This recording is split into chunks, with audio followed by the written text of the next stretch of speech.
책을 통해 정치인의 삶과 발자취를 이야기하는 시간 오유경의 인생책방. 오늘의 주인공은요.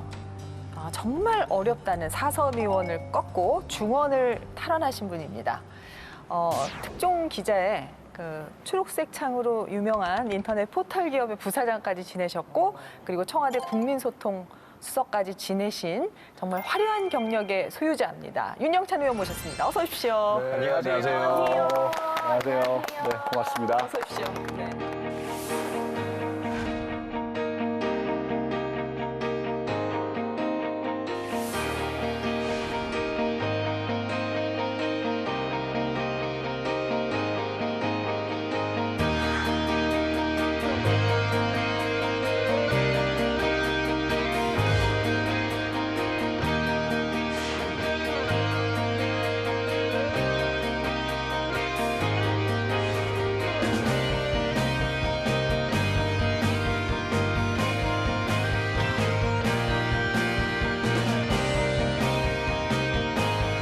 저는 동아일보에서 17년, 네이버에서 9년 3개월을 보낸 기자 출신의 IT 산업 전문가입니다. 산업화 세대와 민주화 세대는 대한민국을 세계 10대 강국으로 끌어올린 두 주역입니다.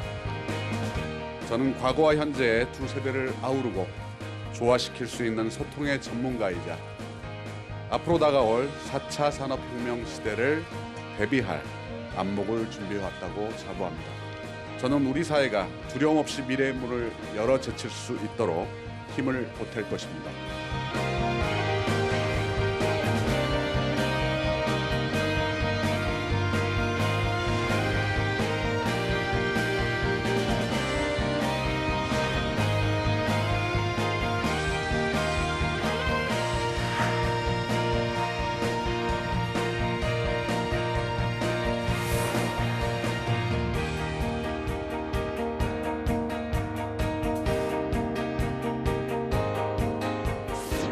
윤영찬 의원님은 초선이신데 네.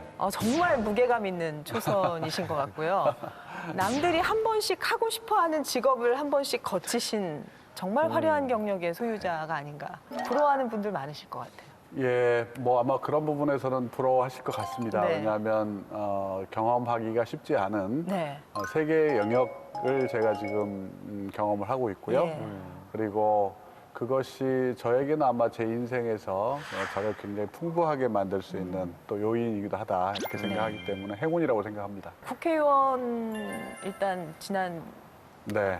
소감부터. 국회의원 된 지가 한 8개월 8개월 정도 된 것 되셨죠? 같습니다. 예. 국회의원을 저는 옛날 정치부 기자 시절에 옆에서 이렇게 지켜봤을 때 저 정도면은 뭐 나도 할 수 있겠는가 이렇게 오만한 생각을 했었습니다. 아래로 보셨겠지요.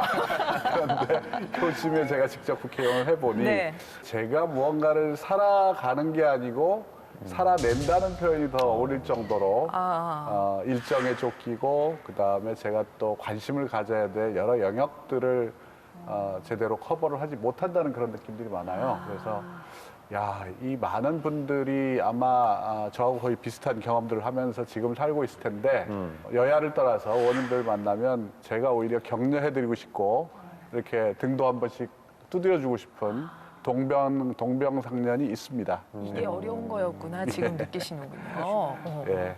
장어, 떡볶이, 또 부대찌개, 그리고 내장탕, 뭐 어묵 이게 뭔지 아십니까? 지금 야식 메뉴 지금 얘기하시는 거예요? 아니, 진영 씨가 먹고 싶은 거 아니에요? 저 그런 사람 아닙니다. 제가 아무래도 이제 의원님 나오신다고 해서 뭐 SNS라든지 개인 방송을 좀 이렇게 엿봤거든요. 너무 열심히 그러다 하셔. 보니까 우리 의원님이 보기와 다르시게 또 먹방을 이렇게 또 많이 보여주셨더라고요. 네, 요즘 먹방의 대세라서 그런가요, 네, 의원님? 뭐 먹방을 했었죠. 네. 왜냐하면 이제 저희 지역이 이제 선거 때 저희 지역은 소상공인들이 굉장히 많습니다. 네. 그러니까 이 골목 상권도 많고요. 근데 경기가 굉장히 어려웠잖아요. 이왕 선거 운동을 할 거면 우리 지역의 작은 가게들 찾아가서 그 가게의 음식을 소개해주고 또 그리고 같이 먹어주고 홍보해주고 하는 그런 컨셉을 잡았었어요. 그래서 본의 아니게 이 먹방을 하게 됐죠. 장어도 먹게 되고 그럼 떡볶이집도 가고 그리고 뭐 내장탕도 먹고. 굉장히 즐기시던 것 같은. 네, 그쵸, 그럼요. 그쵸. 맛있으니까. 네. 아니 맛있으면- 거기다가 네. 이게 코로나만 아니었으면 그 유튜버로 그냥 가실 뻔했어요. 아, 그러니까. 인기가 너무 좋아가지고. 그러니까요. 네. 예, 뭐 제가 하면 좀 인기가 있습니다. 예. 근데 이제 의원님 특기를 살리셔서 이 전통시장을 다시 좀 네. 부흥시키려는 야심찬 프로젝트를 하고 계신데 네. 전통시장을 좀 디지털하고 친하게 하신다. 네, 그렇습니다. 프로젝트죠. 우리 지역에 이제 전통시장이 9개가 있습니다. 예. 굉장히 전통시장이 많은 곳이에요. 전통시장에 자주 찾는 손님들이 대부분 다 연세들이 드셨어요. 그리고 우리 전통시장에서 가게를 운영하시는 분들도 또 연세가 드신 분들입니다. 예. 그런데 이분들을 찾아다니면서 매번 제가 느낀 게 안타까운 거예요. 네. 활로가 없다. 전통시장은 이대로 죽을 수밖에 없다. 이렇게 이야기하셔서 지금은 모바일 시대이기 때문에 디지털로 승부하지 않으면 이제 살 길이 없습니다. 그러니 온라인 플랫폼에 입점을 해서 우리 온라인에서도 우리 전통시장의 물건들을 좀 팔 수 있도록 했으면 좋겠다. 네. 라고 제안을 해서 우리 시장 회장님들을 쭉 모아서 프레젠테이션을 하고 한 달 이내에 입점을 시키도록 그렇게 하겠습니다. 라고 했더니 그렇게 빨리 되냐. 이게 그 쉬울 리가 없다라고 그렇죠. 얘기를 하세요. 예, 예. 디지털과 온라인은 굉장히 빠르게 진입할 수 있습니다. 예. 자신감을 가지십시오. 라고 말씀을 드리고 그분들을 설득해서 지금 5개 시장의 입점이 이루어졌고요. 작년 9월 달에 시작해서 10월 달부터 매출을 잡기 시작했는데 1월 달 매출 보니까 처음 10월 달 때보다 한 10배 정도가 우와. 뛰었습니다. 그래요? 네, 그렇습니다. 와. 스마트폰으로 전통시장에서 장도 볼 수 있다고 생각하니까 예. 진짜 저도 한번 장 보고 싶어요. 네, 네. 아주 잘 돼 있습니다. 그래요? 그리고 일반 백화점이라든지 쇼핑몰에서 살 수 없는 정이 담긴 음식들이 그렇죠. 굉장히 예. 많이 팔리고 예. 있습니다. 예. 의원님 같은 경우는 사실은 기자로서도 그냥 웬만한 기자가 아니셨지 않습니까? 아, 예. 뭐 의원님 하면 기자 시절에 네. 특종하면 윤영찬 기자가 또야? 막 이런 식의 완전 유능한 네, 굉장히 대명사. 유명하신 분이었더라고요. 네. 실제로 이달의 기자상, 한국 기자상 예. 이게 보통 기자들이 한 번 받기도 어려운데 여러 번 수상하셨습니다. 와, 그리고 정말요? 대한민국을 떠들썩하게 만든 노태우 비자금 사건도 네네. 의원님이 기자 시절에 최초로 보도를 했고요. 오, 진짜? 근데 기자가 특종상 받고 이러려면 성격이 상당히 좀 그러게요. 세셔야 되는데 지금 얼굴 봐서는 안 그러실 것 같은데. 예, 뭐 특종을 많이 했죠. 예. 네, 노태우 비자금 사건 같은 경우는 노태우 전두환 두 전직 대통령이 구속되는 어마어마한 사건으로 이제 퍼지게 됐죠. 네. 당시 밤에 11시 한 40분쯤 됐는데 당시 민주당 최고위이셨던 이부영 의원님이 PP가 왔어요. 그래서 예. 전화를 했죠. 예. 전화를 했더니 이제 박계동 의원실에서 지금 무언가 큰 걸 준비하고 있는데 뭔지는 잘 모르겠다. 아. 그래서 그게 뭔지를 좀 자기도 알고 싶은데 안 알려준다. 이렇게 얘기를 하셔서 기자의 촉이 있잖아요. 네. 아. 그 최고위원이 저 정도로 이야기를 하시는 사안이면 그냥 단순한 게 아닌데 저는 이제 차 운전도 못 하던 시절이라 집사람한테 미안하지만 나를 태우고 국회까지 갑시다. 어머. 그래서 집사람을 태우고 이제 국회 밤에 도착하니까 한 12시 반쯤 됐어요. 네네. 근데 그 방만 불이 켜져 있는 거예요. 네. 근데 뭔 일을 하는지를 알려주질 않는 거예요. 아. 그래서 이제 저도 약간의 트릭을 썼죠. 이미 마감 다 끝났다. 그래서 오늘 아무리 이야기해줘도 이거 어디서 쓸 수가 없다. 사실은 정말 큰 사건이면 새벽 2시까지도 송고 가능하거든요. 나중에 이제 머뭇머뭇하다가 사실은 내가 아는 고등학교 후배 아버님 통장에 100억 원이 들어와 있는 거야. 오, 어머. 그래서 그거를 본인이 직접 가서 내 통장에 잔고증명서를 뗐더니 정말 통장에 100억이 있더라고요. 오. 그래서 이게 어디서 도대체 왔을까 해서 그걸 추적을 해보니까 청와대가 주로 거래하는 은행에서 돈이 입금이 된 걸 확인한 거죠. 그래서 이건 뭔가 문제가 있구나라고 직감을 했다는 거예요.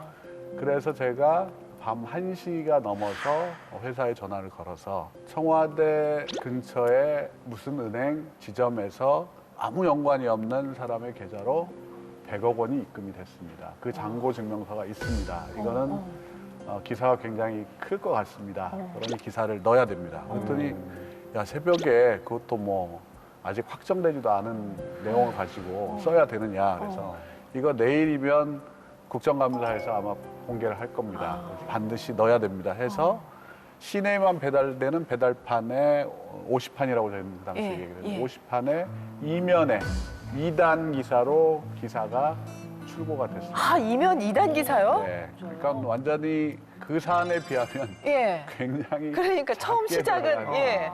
그래서 제가 그날 화가 나서 들어가다가 네. 술을 사가지고 예. 집에 돌아가서 집사람하고 새벽까지 술을 같이 먹었던 기억이 납니다. 시작은 무락하였으나 끝은 창대. 그렇지. 정말 그러니까요. 시작이 그렇죠. 거기에 이렇게 들어간 그렇죠. 거예요. 근데 그 다음날 아침에 이제 뭐 제가 회사를 화가 나서 안 갔거든요. 아. 안 나가고 있었더니 회사에 전화 와서 야 지금 네 기사 때문에 난린데 빨리 나와서 취재를 해야지 뭘 하고 있어 해가지고 회사를 뒤늦게 나갔던 기억이 납니다. 확실히 기자의 촉이라는 게 그렇죠. 예, 예. 그리고 그때 살짝 게으름 부르거나 조금 맞아요. 늦췄으면 이제 특종이 안 되는 거잖아요. 그럼요. 이미 늦었다고 생각하고 아마 거기를 안 갔으면 예. 한국 기자상을 제가 못 받았겠죠. 그 특종의 뭐 비결이 그거라고 말씀하시겠습니까? 요즘은 조금 다르죠? 취재원이라고 하시는 분들하고 이렇게 격의 없이 이야기하고 주로 이제 그분들에게 많이 들어주는 걸 잘했어요, 제가. 그러니까 왠지 제가 좀 약간 불쌍해 보인대요. 도와주고 싶은 이미지. 뭐가 있으면 좀 주고 싶은 그런 느낌이 든다는 거예요. 있으면 주셔라. 그러면 이제 좀 편하게 마음을 놓고 이야기하시는 부분들에서 특종들이 굉장히 많이 나왔고 또 그것 때문에 한국 기사상 2번, 그다음에 우리 이달의 기자상 4번을 받았어요. 예. 옆에서 얘기 이렇게 들어보니까 속 얘기하고 싶은 스타일이죠. 그렇죠. 예, 예. 그 말씀을 막 이렇게 들떠서 하시는 게 네네. 아니라 약간 네. 차분하게 하는데 차분하니까. 술술술술 네네. 얘기를 하시니까 뭔가 다 불고 싶은.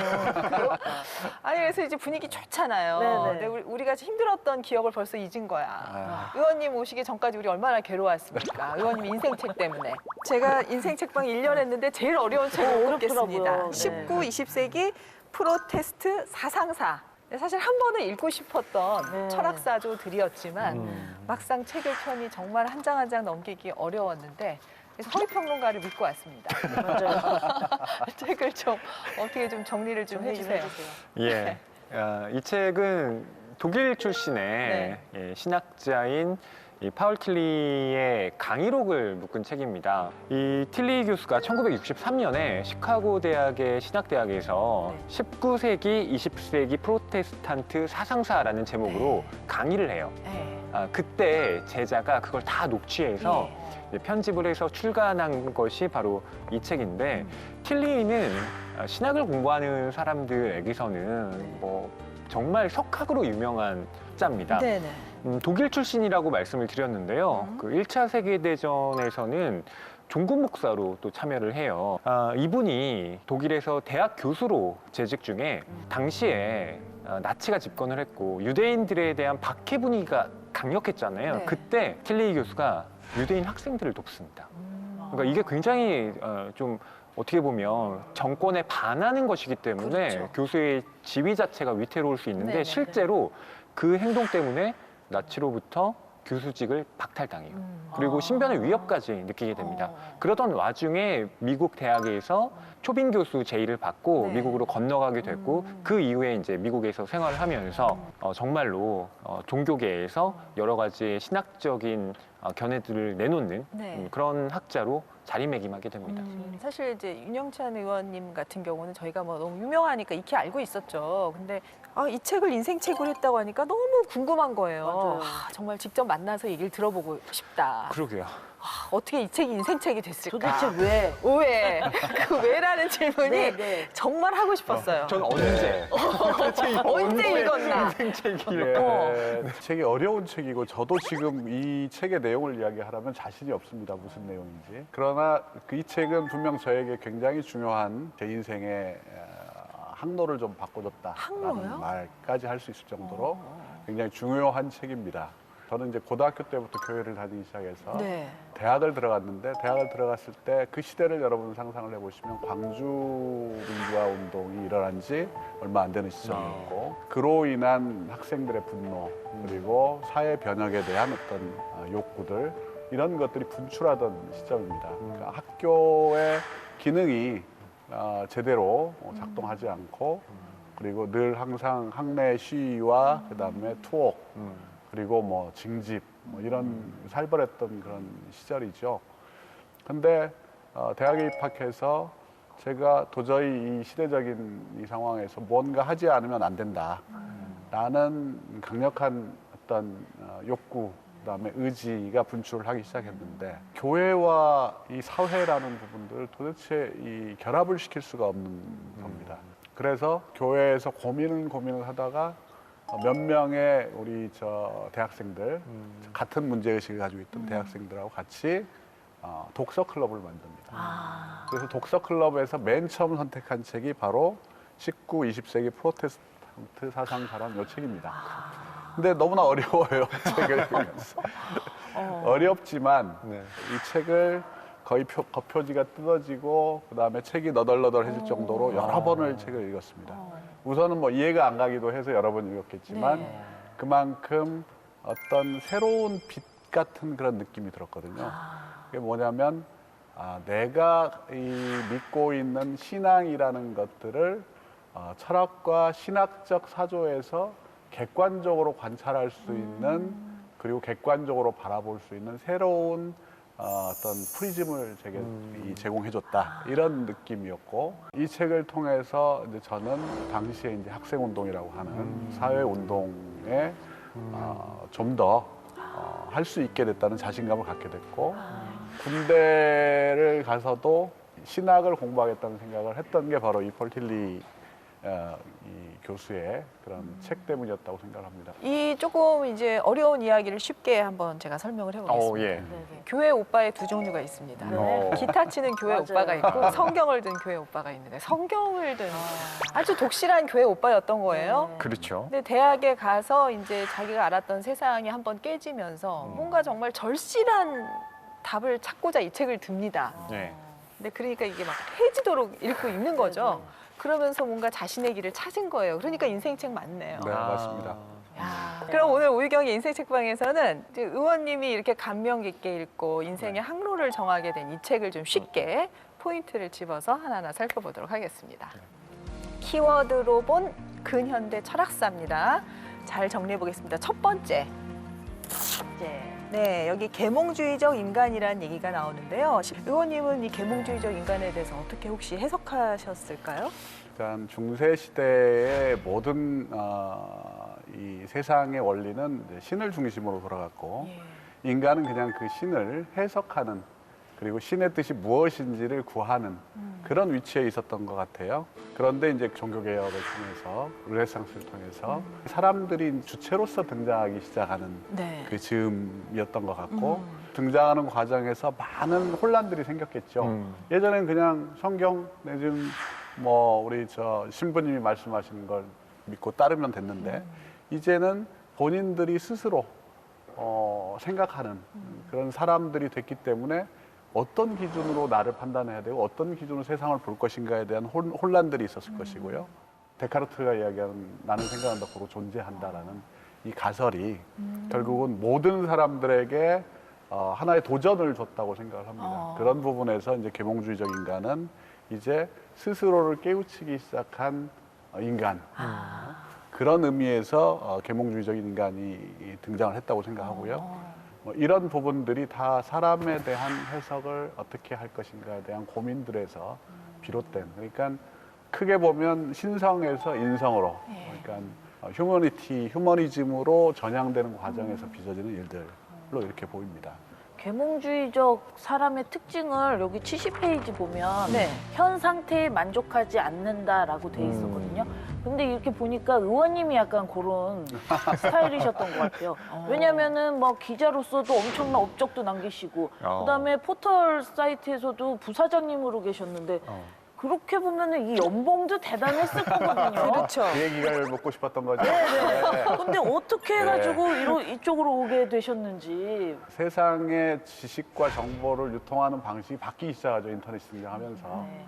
기자에서 어떤 지면을 통해서 또는 방송의 전파를 통해서 정보를 전달하던 체계에서 어느 누구도 모두 다 자기가 생각하는 대로 인터넷에 무언가를 올릴 수 있고 공유할 수 있고 그다음에 그걸 카피해서 전파할 수 있는 이런 세상이 돼버린 거죠. 그래서 이제 지식의 전달 체계가 완전히 달라질 것 같다는 느낌이 들었고요. 그리고 무엇보다도 새로운 세상에 대한 호기심이죠, 이게. 그것 때문에 인생이 흥할 수도 있고 망할 수도 있는데 그냥 무턱대고 하여튼 네이버라는 회사를 제가 지원을 했고 예. 마침 이제 그 앞에 제 선배가 한 분이 가 계셔서 네. 그분을 통해서 나 한번 해보고 싶다 가도 되냐라고 했더니 그래 뭐 와서 한번 해봐라 라고 해서 첫 발을 내딛게 된 거죠. 3대 언론사 예. 예, 기자분들이 자리를 옮기는 거는 보통 이제 스카웃 되거나 좀 어느 정도의 자리를 보장받고 홍보실 같은 데로 많이 가시잖아요. 그래서 아마 그렇게 시작하지 않으셨을까 막연하게 생각한 거예요. 근데 이제 스토리를 읽어보니까 가서 처음에 뉴스 편집, 대관 뭐 이런 업무부터 시작하셔가지고 짬짬이 9년이 걸려서 부사장까지 가셨다는 스토리를 봤거든요. 예, 뭐 저는 임원에서 출발한 게 아니고 45살에 시작을 했으니까 굉장히 늦은 시기에 거기는 이제 용어 자체가 언어가 다른 곳입니다. 그래서 제가 첫 기억이 회의를 했는데 그 회의 시간에 이제 기획자, 개발자, 그다음에 우리 저 디자이너들이 모여가지고 주제를 가지고 논의를 하는데 처음부터 끝까지 아무 말도 이해할 수가 없는 거예요. 내가 이 책 볼 때랑 같은 느낌. 이건 한국어가 아니다 이거. 그 인터페이스는 UI 환경에 맞지 않는 거 아닌가요? 그렇죠. 그런 얘기를 하는 그런 거죠. 얘기를 하면은 갑자기 뭐지? 뭐야? 막 이러면서. 인터페이스는 뭐지? 그래서 그 당시에 이제 PV라는 말이 이제 있었습니다. 네. PV가 페이지 뷰라는 그런 말인데 얼마만큼 사람들이 가서 이 페이지를 읽었느냐라는 걸 산술적으로 페이지 뷰라고 이야기를 합니다. 근데 PV인데 네. 제 귀에는 PB로 들리는 거예요. 아. PB? 폴리스 박스인데 저거. 파출소 아니야, 파출소. 근데 왜 이게 파출소를 왜 여기서 이야기하는 거지? 그럴 정도로 그 시대 그 공간에서는 저는 이방인이었죠. 야, 거기서 그런 시간을 지내서 어떻게 보면은 도태될 수도 있는 환경이었을 그러게요. 건데 거기서 당당히 부사장까지 오르셨다는 게 놀라운 저는 사실 청와대 가신 것보다 예. 그 점프가 더 놀라워요. 딱 한 가지 자신감이 있었다면 아무리 인터넷 기업도 결국은 사람이 하는 일일 거다 이거. 그러면 뭐 내가 지금까지 사람들하고 일을 하면서 크게 문제가 있었던 거 아니고 사람들하고 잘 지내왔다. 그러니 여기서도 잘 지낼 수 있을 거다라는 막연한 자신감을 가지고 간 거죠. 사실 용어만 달랐던 거지 낯설었던 거지 그 용어만 습득하고 나시면 이제 그 다음에는 그 동안의 경력이 거기서 이제 빛을 발하시는 거였을 것 같아요. 네. 닉네임이 동창이었다고 들었거든요. 동창. 네, 맞습니다. 다 같이 동창처럼 지내서 그 닉네임이 쓰셨을까요? 그랬나? 예, 그랬으면 좋겠지만 네. 제가 사실은 대학교 때부터 네네. 동아일보에 다닐 때부터 별명이 봉창이었습니다. 봉창. 예, 좀 약간 엉뚱한 소리를 많이 아, 자다가 봉창 그러다가 두드린다. 봉창 두드린다. 그래서 봉창 봉창이 의원. 뭐 이렇게 아. 불렀는데 갑자기 네이버에 가니까 닉네임을 쓰잖아요. 닉을 정하라고. 네. 아, 닉을 생각나는 게 정하라고 없어서 하는구나. 그렇다고 해서 나 봉창이에요. 이렇게 나이 같은 봉창 이- 옛날 말이죠. 그렇죠. 네. 나이 같은 선배가 갑자기 봉창이라고 이야기를 할 수도 없고 그래서 약간 바꿔서 동창이라는 개념으로 좀 바꿨죠. 살짝 가린 거죠. 그래서 왜 동창이냐 이렇게 물어봐요. 그러면 아침에 해가 가장 먼저 햇살이 들어오는 곳이 동창 아니냐. 그래서 세상과 소통할 수 있는 창, 가장 먼저 만날 수 있는 소통의 창구라는 의미로 이제 제가 각색을 했죠, 사실은. 야, 처음에는 그냥 동창을 그렇구나. 동창으로 말했던 것입니다. 많이 다르네요. 동창, 봉창. 사실은 네. 요즘에 닉네임은 영어로 많이 해서 그쵸. 동창보다는 뭐 어. 이스트 윈도우 뭐 이런 식으로 할 텐데 정확하게 이렇게 닉네임 동창. 뭐로 돼 있어요? 저 삼돌이요. 저는 개미요. 왜 개미예요? 제 옛날 별명이 옛날부터 개미였어요. 따다다다다다다다다 이렇게 막 개미송 부르면서 다니고 이래가지고. 어. 네, 닉네임 어떻게 되세요? 닉네임 샤론. 뭔가 제가 흑석동 살아요. 그래서 샤론 블랙스톤 그렇구나. 알아들었어요? 역시 다르구나. 네. 네, 다음으로 넘어가겠습니다. 근대 철학의 끝판왕 헤겔. 네, 이 책을 통해서 헤겔이 얼마나 위대한 인물인지는 제가 알았습니다. 방점을 딱 찍으셨더라고요, 네. 이 책에서. 예, 아무래도 틸리가 독일 사람이기 때문에 예. 독일 철학자들을 많이 언급합니다. 예. 그중에 독일 관념론을 완성시킨 사람이라고 하면 아무래도 헤겔을 이야기할 수밖에 없습니다. 헤겔은 정말 대철학자라고 할 수 있는 것이 법철학, 정신현상학 등등의 저서를 통해서 인간이 갖고 있는 내재적인 네. 문제부터 가족, 국가의 문제까지 이야기를 합니다. 정반합 보통 이렇게 이야기하잖아요. 근데 이 정반합이 그냥 어떤 주장과 또 다른 주장이 부딪혀서 새로운 것이 만들어진다가 아니라 그 주장이 치열하게 부딪히고 충돌을 하면서 그보다 더 높은 것이 탄생한다라는 거예요. 그러니까 이건 헤겔이 이야기하는 그 역사의 발전론과도 맞닿는 것인데 네. 이런 것들이 후대 철학자들에게 어마어마한 영향을 미칩니다. 거기에는 헤겔을 전유하면서 실존주의 그리고 마르크스주의, 실용주의까지 예. 그러니까 이 헤겔 철학이 끼치지 않은 곳이 없는 거예요. 그래서 이 헤겔에 대해서는 근대 철학이 정말 끝판왕이다. 네. 이렇게 말을 할 수밖에 없는 거죠. 얘기를 들어보니까 헤겔이 정말 유럽 세계를 크게 변화시킨 인물이네요. 네. 오늘 우리 의원님이랑 또 비슷한 부분이 있으신 것 같아요. 저하고요. 네, 우리 의원님은 이 청와대와 국민이 소통하는 방식으로 좀 만드신 분이 아닌가라는 생각이 들거든요. 네. 네, 아까도 제가 궁금해서 말씀드렸지만 이 IT 기업 부사장을 관두시고 또 이 IT 부사장이면 정말 연봉이 아까도 이거 연봉이 너무 굉장했을 텐데 지금이 좀 더 괜찮으신지 그때가 더 괜찮으신지 그것도 그 부분도 좀 궁금해집니다. 예, 주머니 사정으로 보면 그때가 훨씬 좋았죠. 아, 그래요? 예, 청와대 국민소통수석으로 가서 연봉을 보니까 야, 이거 가지고 살 수 있을까? 그러다가 이제 곧 정리를 했죠. 그래. 이만큼 받아본 사람이 과연 얼마나 되겠냐. 그걸 받아봤다는 것만으로 만족하고 살자 앞으로. 와. 이렇게 생각하고 세상에. 잘 정리를 했습니다. 그런 마음은 쓰립니다. 예. 그런 쓰리기는 하시네요. 아니 그런 결정은 지금 쉽게 얘기하시지만 쉽게 할 수 있는 결정은 아닌데요. 그러게요. 예, 이제 이 사회를 한 발짝이라도 앞서가게 할 수 있는 방법이 뭘까를 고민하다가 선택한 직업이 기자였고, 그리고 그 기자를 하다가 새로운 사조가 등장했네, 그게 인터넷이네라고 생각해서 이제 인터넷으로. 그리고 연봉도 잘 받고 편안하게 살 수 있는 길이 열렸는데 어느 한 구석이 또 허전해지기 시작하는 거예요. 그때가 이제 촛불인 거죠. 촛불이 있으면서 내가 이렇게 편하게 잘 먹고 잘 살아도 되나? 의 고민으로 다시 돌아간 것 같습니다. 그래서 촛불 집회를 참석을 하면서 내 사회에 대해서 내가 지고 있는 빚이 어떤 것이 있을 것이다라는 생각에 또 도달을 했고요. 촛불까지만 가고 그냥 돌아왔으면 괜찮은데 촛불 나가다 보니까 또 주변에서 저를 이제 들어오라고 끈질기게 요청을 해서 결국은 인생 뭐 있냐 한번 사는 거 가자라고 해서 이제 오게 됐죠. 그 전직을 고민하셨을 때 가족분들은 뭐라고 그러니까. 말씀하시던가요? 집사람이 이제 제가 오히려 집사람한테 그랬습니다. 내가 여기를 떠나면 이제 당신에게 그 월급을 갖다 줄 수도 없고 그리고 우리가 돈을 많이 벌어놓지 않았기 때문에 어려울 수 있다. 그러니 나를 말릴 사람은 당신밖에 없다라고 이야기를 했죠. 그랬더니 아니야 그냥 없으면 없는 대로 살 테니까 되게 하고 싶은 거 해. 훌륭하시다. 라고 이제 집사람이 아주 쿨하게 그래서 제가 오히려 당황을 했죠. 아니 혹시라도 그러면 집에서 말리셨으면은 안 가셨겠어요 그 길을?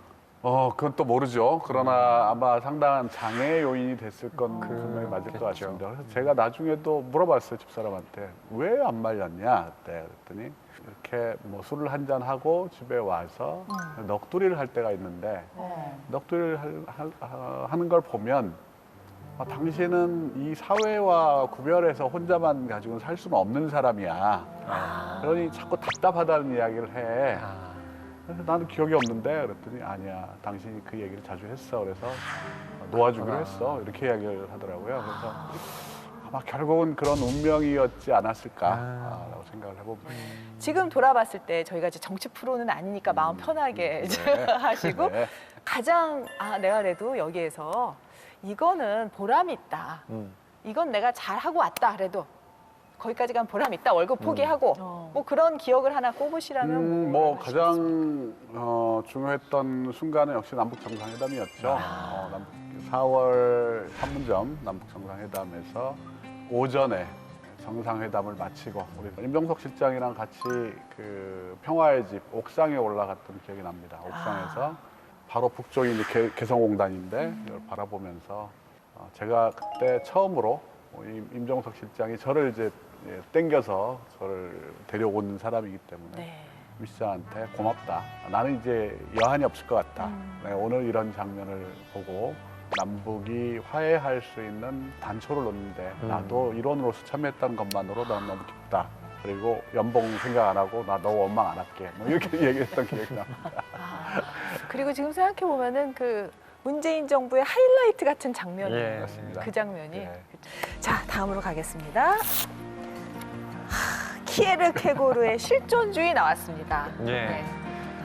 꼭 철학 시험 보는 것 같아요. 저를 이렇게 쳐다봐요, 바로. 실존주의. 뭡니까?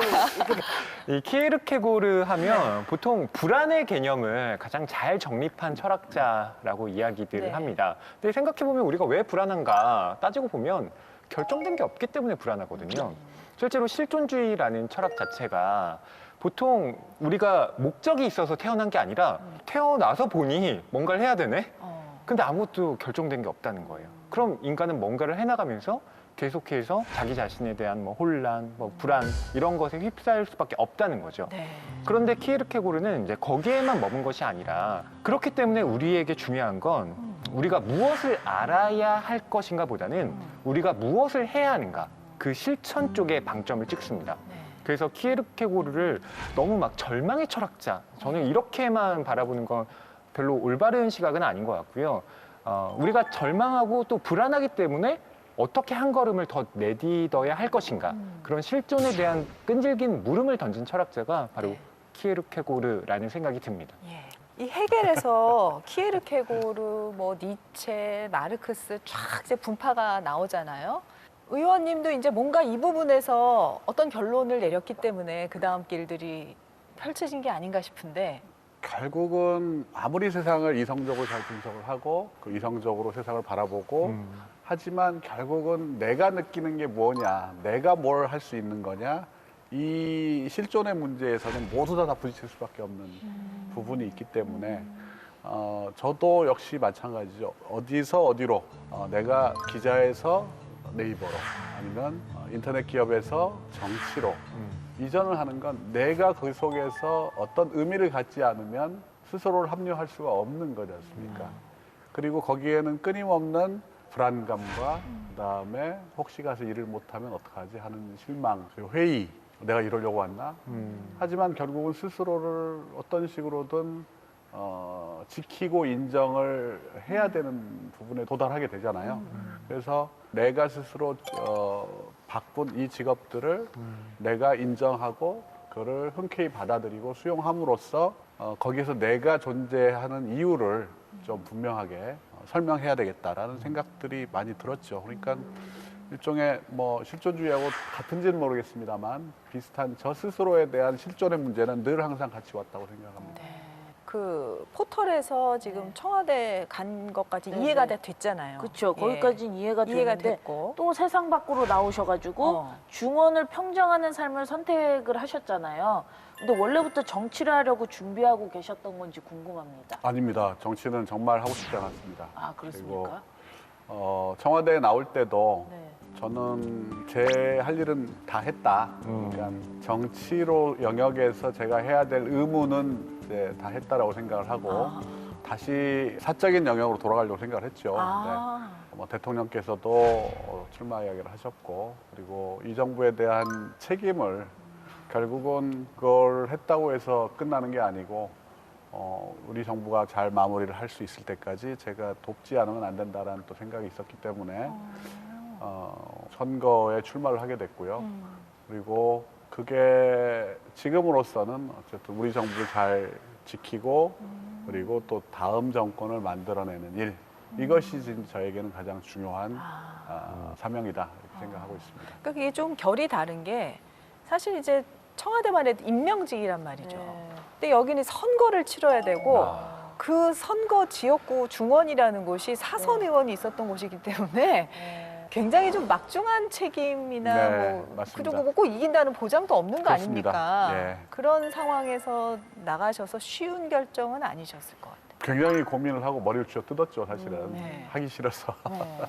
왜냐하면 제가 제 혼자를 책임지는 것도 어렵고 제 가족들을 감당하기도 쉽지가 않은데 정치의 길이라는 건 제가 모르는 많은 사람들에 대해서 책임감을 가지고 그분들을 보듬어 안아야 되는 네. 일이기 때문에 그 일을 왜 꼭 내가 해야 되지라는 부분에서 제가 답을 찾지 못했던 것 같고요. 그럼에도 불구하고 그 일을 꼭 해야 된다라고 저를 밀어넣었던 건 결국은 그 책임감이었던 것 같습니다. 우리 정부가 성공해야 된다라는 그 책임감. 근데 이번에 또 궁금해지는데 집에서 뭐라고 하셨을지. 저도요. 정치판으로 간다 그러면 뭐라고 하셨을까? 뭐라고 하셨을까요? 두 번째 또 물어봤죠, 집사람한테. 예, 그게 물어보셨을 것 같아서. 네. 집사람한테 자, 근데 결론이 이렇게 날 수밖에 없을 것 같은데 당신은 어떻소? 당신이 반대하면 나는 안 하겠다라고까지 이야기했는데 이왕 왔으니까 가시오 당신이 갈 길을. 그래서 이번에 당신 안 말리면 굉장히 이 어려운 상황이 올 수 있다. 이게 나만 겪는 문제가 아니고 가족이 모두 다 공개가 그렇죠. 되고 네. 검증을 받아야 되고 하는 상황이라 이게 간단한 일이 아니다라고 했더니 집사람이 그래 근데 여기서 그만두려면 왜 그럼 그 월급도 많이 주는 포탈에서 왜 나왔어? 뭘 하려고 나왔던 거야? 당신이 하려고 했던 그 길은 뭐야? 라는 걸 꼭 거꾸로 저한테 되묻더라고요. 그래서 머리를 한 대 얻어맞은 듯한 느낌이 들었고요. 아 그래 어디까지인지 모르겠지만 내게 책임을 져야 될 지점까지는 지고 나와야 되겠다라는 생각이 들었고요. 해보자 뭐 이것도 뭐 저 언제는 뭐 내가 해봤던 길을 다녔나 안 해봤던 길을 갔지 안 하던 길이지만 한번 해보자라고 생각하고 들어왔죠. 아니 특종 때 그렇게 여의도에 차를 몰고 가신 분도 실은 아내분이잖아요. 그러니까요. 지금 오늘 얘기 들어보니까 인간 내비게이션인 것 같아요. 아니 뭐 방향을 다 이끌어 주시는데요. 진짜 사실은 집사람은 정치에 대해서는 전혀 모릅니다. 아무것도 모르고 그리고 정치에 대한 얘기도 별로 뭐 이 흥미도 없고요. 본인의 어떤 인생에 뭐 유리하거나 또는 뭐 돈을 많이 벌어다 주거나 하는 그런 부분에 대한 욕심들이 사실은 그렇게 크지 않기 때문에 저에 대해서만 집중해서 생각을 했던 것 같습니다. 의원님 이제 오늘 저희 인생 책방 같이 하시면서 이 철학사 속에서 의원님 인생을 좀 풀어봤는데 이제 국회의원으로서 새 길을 또 시작하시잖아요. 앞으로 어떤 목표가 있으신지 궁금합니다. 글쎄요, 지금 뭐 우선은 아까 말씀드린 것처럼 우리 정부에 대한 책임을 같이 지는 네. 거, 그다음에 두 번째는 코로나의 상황 때문에 우리 서민들과 어려운 분들이 너무 많고 이 양극화의 문제를 어떻게 해소할 것이냐, 새로운 어떤 사회 시스템이 등장해야 되는 거 아니냐. 결국 어렵고 가난한 분들에게 희망을 줄 수 있는 정치가 뭐냐라는 부분에 집중을 할 계획입니다. 자, 허위평론가 이 책 마지막으로 읽으실 분들을 위해서 네, 한 말씀 절대 해주시죠. 권하지 않습니다. 좋은 책이에요. 좋아요. 절대 권하지 않습니다. 예. 20대라면 한 번? 네. 20살에 꼭 도전해야 하는 그런 생각이 드는데요. 철학이 알다시피 신학과 때려야 뗄 수가 없습니다. 뭐 그리스 철학 같은 경우는 그리스 신화와 맞닿아 있고요. 네. 또 서구 철학은 기독교와 밀접하게 맞닿아 있기 때문에 우리가 철학이라는 것, 그건 결국 삶의 어떤 지표를 나름대로 세워간다는 거잖아요. 그럴 때 이 책을 한번 보시면 도움이 되지 않을까 합니다. 우리 권진영 씨는 오늘 의원님 만난 소감. 의원님 책이 듣다 있다라는 책을 또 집필하신 걸로 알고 있거든요. 그 책 제목처럼 국민들 얘기 더 잘 들어주시고 또 여당 야당 할 거 없이 좀 화합할 수 있는 그런 의원님이 되셨으면 좋겠습니다. 기대하겠습니다. 네, 고맙습니다. 네. 자, 의원님 끝으로 오늘 시청자분들하고 직접 소통할 수 있는 지금 아, 시간이에요. 좋습니다. 네네. 그래서 시청자분들께 한 말씀 드릴 기회를 예, 드리겠습니다. 안녕하세요. 성남 중원 국회의원 윤영찬입니다. 오늘은 제가 제 인생의 책을 들고 나왔습니다. 내용은 잘 모르겠지만 또 오래된 책이지만 제 인생에 분명한 영향을 줬던 건 사실이었던 것 같고요. 사람이 살아오면서 인생에 여러 차례 고비를 맞게 될 텐데 그 고비의 과정에서 서 있는 그 자리만 보는 것이 아니고 내가 다른 자리로 옮겨서 나를 볼 수 있는 기회를 갖게 해준 책이 바로 이 책이었다. 라는 점에서 저는 이 책을 여러분들께 추천을 했습니다. 네, 오늘 윤영찬 의원님 어떻게 보면은 시대의 흐름에서 굉장히 도전적인 위치에 여러 국면을 살아오시면서 그 국면마다 꼭 필요한 사람으로 존재하셨던 것 같아서요.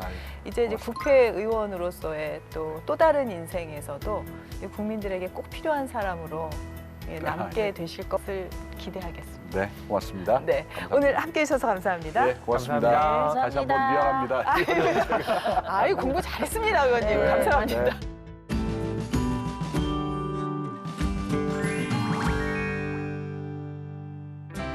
안녕하세요. 윤지연입니다.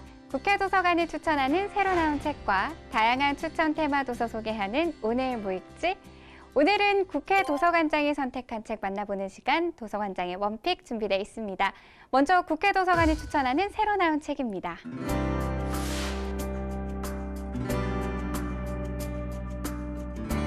우리 사회에 보이지 않는 혐오를 해결하기 위해 꼭 읽어야 할 책으로 강력 추천한다. 스탠퍼드 대학교 사회심리학 교수이자 인종편견 분야의 최고 권위자인 저자 제니퍼 에버하트가 쓴 이 책은 차별을 조장하고 사회적 불평등을 고착화하는 편견의 원인과 작동 방식을 추적하며 편견의 기원과 사회 문화적 현상, 편향된 인식의 작동 방식을 사회 심리학자의 눈으로 집대성했습니다. 특히 대학 교육을 받은 1세대 흑인으로서 미국 최고의 인종편견 전문가가 되기까지 소수인종 살아오며 저자가 직접 겪은 차별의 경험을 솔직하게 담고 있습니다. 무의식, 혐오, 인종 불평등에 관한 사회심리학 보고서, 책 편견입니다. 2021년 현재 기업과 개인에게 제일 중요한 역량은 무엇일까요? 인터넷으로 쉽게 데이터를 얻을 수는 있지만 데이터가 너무 많아서 또는 데이터를 분석하고 정리하는 과정이 어려워 유용하게 잘 쓰기 어려웠던 경험들 많이 해보셨을 텐데요. 필요한 데이터를 잘 확보하는 방법, 확보한 데이터를 정확히 분석하는 방법, 분석한 데이터를 적재적소에 활용하는 방법과 같이 책에서는 데이터 역량을 키우기 위한 16가지 실전 방법을 자세히 소개하고 있습니다. 데이터의 홍수 속에서 살아남기 위한 전략이 궁금한 분들에게 이 책을 추천합니다. 현진건 국회 도서관장이 선택한 책 만나보는 시간, 도서관장의 원픽 시간입니다. 오늘은 아서드 베니의 책 원시인 다이어트에 대해서 이야기 나눠보도록 하겠습니다. 원장님 안녕하세요. 네, 안녕하세요. 반갑습니다. 네, 반갑습니다. 원시인 다이어트 제목이 굉장히 재밌어요. 예. 이 책을 추천하신 이유가 무엇일까요? 아마 현대인이 고민이 많이 있겠지만은 아마 대부분의 현대인이 살찌는 것 때문에 고민하는 사람이 많을 겁니다. 맞아요. 원시인처럼 먹자는 것입니다. 우리가 지금 살아가는 이 먹거리를 보면은 일반년 전만 하더라도 인간은 돌아다녔습니다. 산에 있는 먹거리, 가능하면 가공하지 않는 음식, 또 가능하면은 탄수화물을 이렇게 많이 섭취하지 않는 자연 그대로의 음식, 이런 것이 다이어트의 가장 중요한 방향이라 이렇게 제시할 수가 있겠습니다. 원시인 다이어트라는 게 생소하면서도 뭐지? 하면서 호기심을 또 자극하게 되더라고요. 예, 그래서. 그러다 보니까 이 책을 쓴 아서드 베니에 대해서도 궁금증이 생기던데 좀 저자 설명 좀 부탁드릴게요. 경제학자입니다. 에? 그래요? 네, 경제학자이기 때문에 논리에서 탄탄합니다. 경제학이 인간에 대한 학문인데요. 인간의 행동을 설명한 학문인데 그 분야 중에서도 불확실성, 인간의 행동을 어떤 경제 현상을 설명하는 데 있어 가지고 어떤 특정 변수를 통해서 설명해 줄 수가 있지만은 이런 그 특정 변수로 얘기할 수 없는 불확실성을 설명하는 그런 영역이 있습니다. 어떤 사람은 다이어트에 성공하고 어떤 사람은 성공하지 않는데 그러면 그런 불확실성이 뭐냐 하는 것을 파헤친 것입니다. 기본 이론은 경제학에서 다 놓은 이 이론을 실제 다이어트 하고 있는 인간의 몸을 전부 분석해서 봤더니 방법은 똑같다는 것입니다. 그걸 통해서 새로운 이론을 제시해 줬기 때문에 이 이론은 어떻게 보면은 다이어트의 그 많은 이론 중에서 가장 독특하지만은 가장 인간의 그 본성에 충실한 그런 이론이기 때문에 성공할 확률이 매우 높다고 이렇게 볼 수가 있겠습니다. 그러면 이 책에 나와 있는 원시인 다이어트 중에 우리 이제 시청자분들을 위해서 좀 소개를 해주실 수 있을까요? 일반적으로 우리가 생각하는 균형 잡힌 세 끼 식사와 2차례 간식, 반복적인 동작으로 이루어진 꾸준한 운동은 우리의 신체 대사가 작용하도록 되어 있는 틀과 맞지 않는다는 것입니다. 우리가 기본이라고 생각했던 거잖아요. 그게 우리의 몸하고는 맞지 않는다는 것입니다. 그래요. 네, 그러면서 나와 있는 것이 몸에 비축된 에너지를 주기적으로 비워야 한다는 겁니다. 그렇지 않으면 우리 조상 선조들이 살아남아서 우리에게 유전자를 전해줄 수 있었던 생존 전략, 즉 소모하는 것보다 더 많이 먹으려는 본능을 이길 방법이 없다는 것입니다. 그래서 이제 우리의 가지고 있는 유전자, 우리의 본능이 뭐냐? 결국 우리의 선조 때의 그 유전자, 본성에 따라서 생활을 하자는 것입니다. 그러니까 결국 다이어트를 고민하는 분들도 물론이지만 몸에 대해서 고민하고 계신 분들이라면 누구라도 이 책을 좀 읽었으면 좋겠다라는 말씀이신 거죠? 그렇습니다. 알겠습니다. 오늘은 현진건 도서관장님과 함께 원시인 다이어트에 대해서 이야기 나눠봤습니다. 관장님 오늘 말씀 고맙습니다. 네, 감사합니다. 자세한 책 내용은 국회도서관 홈페이지에서, 다시 보기는 국회방송 홈페이지에서 보실 수 있습니다.